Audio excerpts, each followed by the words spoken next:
안녕하세요. 여러분의 다이어트 멘토 닥터리TV 원장 이진복입니다.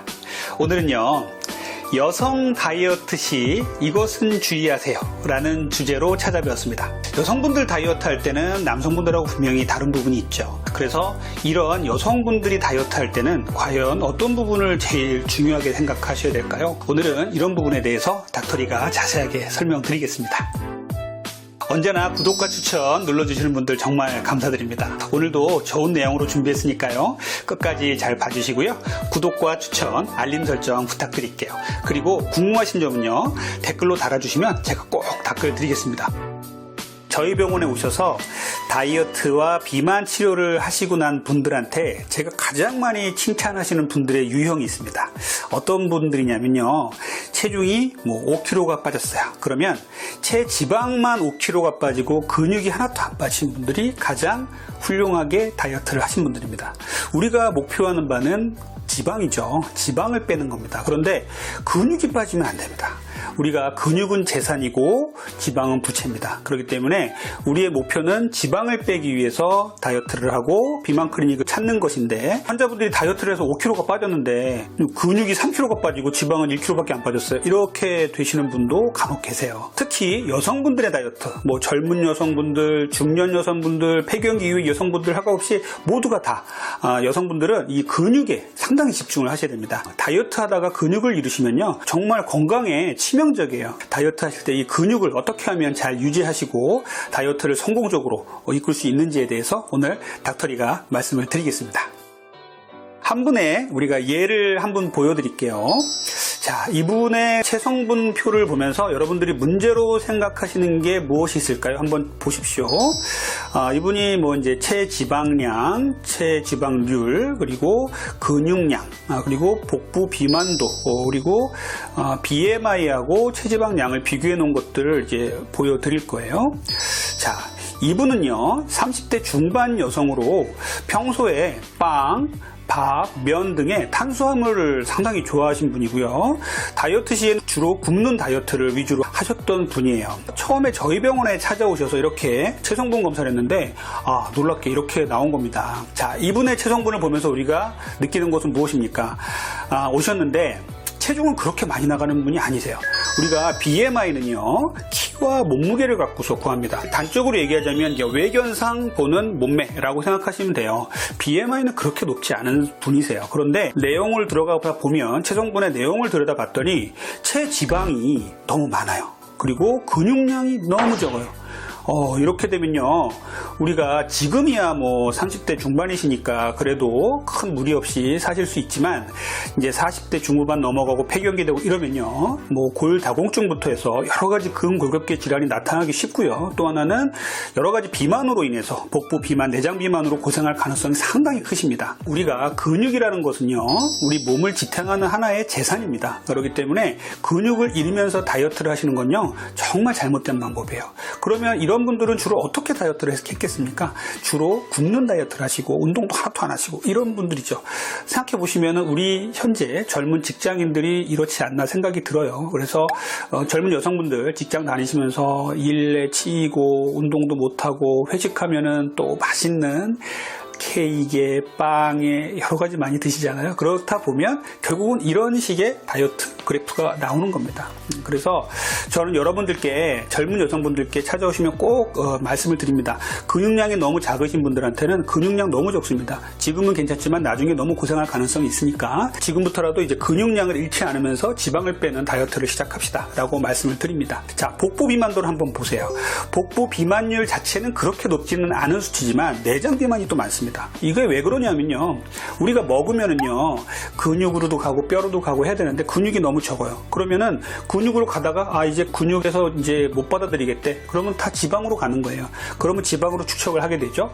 그러면 보통은 폐경기 전 여성들은요, 지방이 축적이 되더라도 임신과 수유를 위해서 팔뚝이나 가슴, 엉덩이, 허벅지 이런 데 살이 찌는데요, 벌써 거기에 다 포화가 돼서 이제 내장 속에 찌기 시작하는 겁니다. 남성 비만하고 똑같이 되는 거죠. 근육량이 적다는 것은 결국은 향후에 나이가 들어서 점점 더 쇠약해질 가능성이 높다는 것, 또 하나는 복부 비만으로 인한 각종 성인병의 위험이 높다는 것을 미리 말해주는 지표라고 생각하시면 됩니다. 이런 분들은요, 또 하나 말씀드리자면요, 요요 현상을 아주 자주 겪을 수밖에 없어요. 근육이 너무 적다 보니까요. 나는 다이어트를 했다고 생각해요. 먹는 다이어트만 주로 했겠죠. 그러면은 이제 체중이 좀 빠졌다고 생각을 하겠죠. 그러면 뭐 옷 입고 다니는데 큰 문제 없어 라고 생각하고 다니는데, 또 먹기 시작하면은 근육은 줄은 상태로 그대로 있는데 지방만 찌는 겁니다. 그렇죠? 그렇게 되면은 요요 현상을 반복하면 반복할수록 지방은 더 축적이 되고 근육은 더 줄어드는 이런 현상이 생기는 거예요. 그래서 굶는 다이어트를 하시고 다이어트에 실패를 하시면 하실수록 요요 현상을 겪으면 겪을수록 우리 몸에 근육은 적어지고 지방만 축적을 하게 됩니다. 이 요요 현상도 근육하고 아주 밀접한 관계가 있어요. 정상 체중인데도 체지방이 높을 가능성이 있습니다. 이런 분들을 우리가 흔히 그냥 마른 비만이라고 말을 합니다. 마른 비만의 특징은 무엇입니까? 체중이 적게 나가는데도 별로 날씬해 보이지가 않아요. 그리고 적게 먹으면서 유산소 운동을 열심히 한다고 생각했는데 근육량이 점점점 줄어요. 그리고 세 번째는요, 기초대사량이 적어서 근육이 적으니까 자꾸 에너지 소비하는 비율이 너무 적어지는 거예요. 가만히 있어도 에너지를 태울 수 있는 이런 기초대사량이 너무 떨어지는 거죠. 그래서 이런 분들은 조금만 먹어도 체중이 금방 찌게 되고요. 그리고 약간만 폭식해도 처음보다 체중이 확 늘게 되는 이런 부분을 겪으니까 결국은 요요 현상을 계속 반복해서 겪을 수밖에 없다는 겁니다. 근육이 적을 때 다이어트에서 문제가 뭐냐면요, 첫 번째는요, 에너지가 몸에서 필요하면요, 지방보다도 근육에서 꺼냈습니다. 그러면요, 자꾸만 지방은 축적이 되고 근육은 점점점 줄어드는 거예요. 우리 몸이요, 지방을 더 많이 축적하려는 이러한 방향으로 자꾸 나가기 때문에 그래요. 두 번째는요, 그러면 나는 지속적으로 식사량을 줄여서 우리가 지방을 줄이겠다라고 생각을 할 수 있겠죠. 하지만 이런 경우에 벌써 근육은 너무 많이 줄어버린 뒤에요. 굶는 다이어트를 자꾸 하게 되면요, 근육이 자꾸 줄어드는 이러한 이유가 되겠죠. 나는 그럼 운동을 정말 열심히 할 거야, 그렇게 생각을 해요. 그런데 이런 상태에서 운동을 너무 열심히 하게 되면 어떻게 되냐면요, 근육량이 올라갈까요? 별로 올라가지가 않아요. 물론 잘 먹으면서 운동을 하시면 올라갑니다. 그렇기 때문에 트레이너 선생님들 같은 경우 헬스 열심히 하시는 분들 잘 드시면서 운동하시면 근육량 여성분들도 쫙쫙 올라가요. 그런데 일반 분들이 그러면 나는 별로 이제 먹는 게 별로 없는데 근육을 늘리기 위해서 열심히 운동을 했어. 그러면 근육이 안 늘어요. 근육을 유지 또는 증가시키려면요, 단백질을 아주 잘 드셔야 돼요. 그리고 에너지 섭취량을 부족하지 않게 잘 드셔야 됩니다. 그러니까 이런 부분이 근육이 적으신 분들이 다이어트 하는데 가장 문제가 되는 부분입니다. 그래서 무턱대고 굶으면서 운동을 하시면 근육만 줄어듭니다. 요요 현상이 자주 생깁니다. 이런 문제를 안고 있는 것이 바로 근육이 적으신 분들의 다이어트에서의 문제입니다. 우리가 근육이 적으신 분들은 어떻게 다이어트를 해야 될까요? 이제 크게 두 가지겠죠. 운동과 식사입니다. 그러니까 이런 분들은 운동과 식사에 대해서 아주 철저하게 잘 관리하셔야 돼요. 운동에 대해서 말씀을 드릴게요. 운동은요, 단순히 칼로리 소비만 위해서 하는 운동이 되어서는 안 됩니다. 이런 분들은요, 운동을 하시면서 근육을 자꾸 키우시려고 하셔야 돼요. 운동은요, 다양한 요인으로 체중 감량에 도움을 줍니다. 첫 번째는요, 스트레스 호르몬인 코티졸 수치를 낮춰서 다이어트에 도움을 주고요. 두 번째는요, 성장 호르몬의 분비를 높여서 근육량을 올려줍니다. 세 번째는요, 인슐린 저항성을 개선시키고요. 네 번째는요, 식욕 억제 호르몬인 렙틴의 저항성을 회복하게 돼요.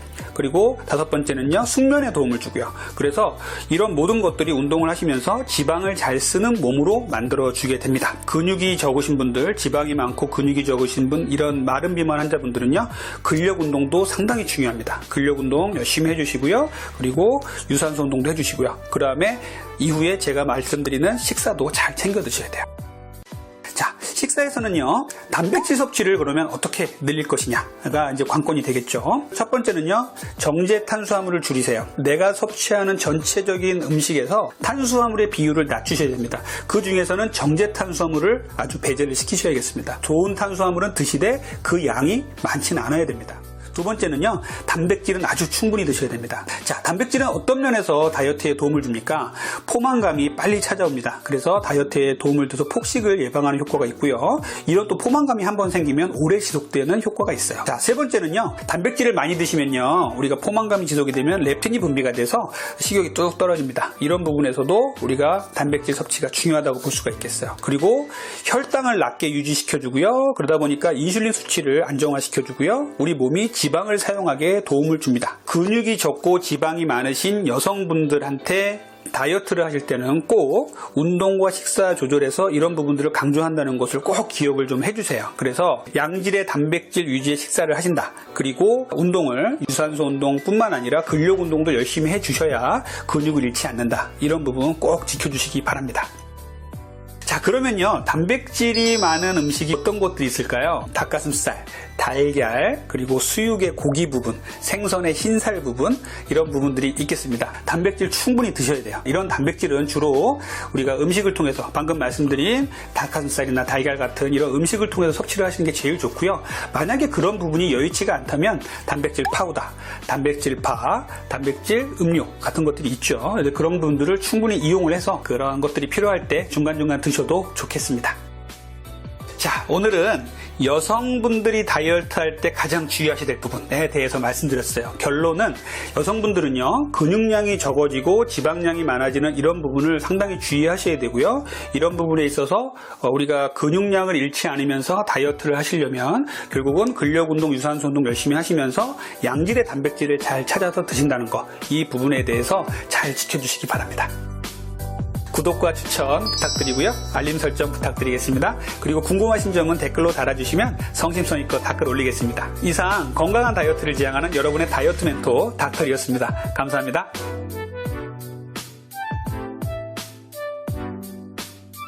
체성분을 해봤는데 근육은 너무 적고 지방이 너무 많아요. 너무 실망하지 마시고요. 지금부터 하시면 됩니다.